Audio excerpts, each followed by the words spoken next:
পুরনো ঢাকায় যে ঘটনাটি ঘটে গেছে, যে ছেলেটি মারা গেছে বরঞ্চ তার সাথে হয়তো যুবদলের সম্পর্ক আছে, কিন্তু যে খুন করছে বা যে হত্যা করছে তাকে তো অন্য জায়গা থেকে, আমরা যেটা খবর পেয়েছি, অন্য জায়গা থেকে নিয়ে আসা হয়েছে, তাকে তাকে ধরা হচ্ছে না।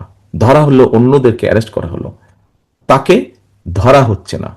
কি তাকে আসামিও পর্যন্ত বোধহয় করা হয়নি এখন পর্যন্ত। কেন হয়নি, কেন ধরা হচ্ছে না? আমাদের পক্ষ থেকে তো একবারও বলা হয়নি যে তমুককে ধরা যাবে না, অমুককে ধরা যাবে, একবারও তো এই কথাটি বলা হয়নি। আমরা বরাবর বলে দিচ্ছি, একটু আগে যেটি আপনাদের সামনে বলেছি, বরাবর আমরা বলেছি অন্যায়কারী আইনের দৃষ্টিতে তার বিচার হবে। দলের সাথে তার কি সম্পর্ক, কিচ্ছু যায় আসে না তাতে। তাকে দল কোন রকম প্রশ্রয় দিবে না, কেউ যদি কোনো অন্যায় করে থাকে। তাহলে প্রশাসন ধরছে না কেন তাকে? বিএনপির ভাইস চেয়ারম্যান জনাব তারেক রহমান ভার্চুয়াল এই মিটিং এ আরো বলেন, দলীয় অবস্থান থেকে আমাদের যা যা করা প্রয়োজন, আমরা যা যা জেনেছি, তদন্তের পরে যাদের যাদের সম্পর্ক প্রমাণিত হয়েছে অভিযোগে আমরা আমাদের দলীয় অবস্থান থেকে তাদের বিরুদ্ধে ব্যবস্থা গ্রহণ করেছি। আইন শৃঙ্খলা বাহিনী কেন তাহলে বসে আছে? আইন শৃঙ্খলা বাহিনীকে চালায় কে? বিএনপি তো চালায় না, চালাচ্ছে তো সরকার। তাহলে সরকার কেন ব্যবস্থা নিচ্ছে না তাদের বিরুদ্ধে?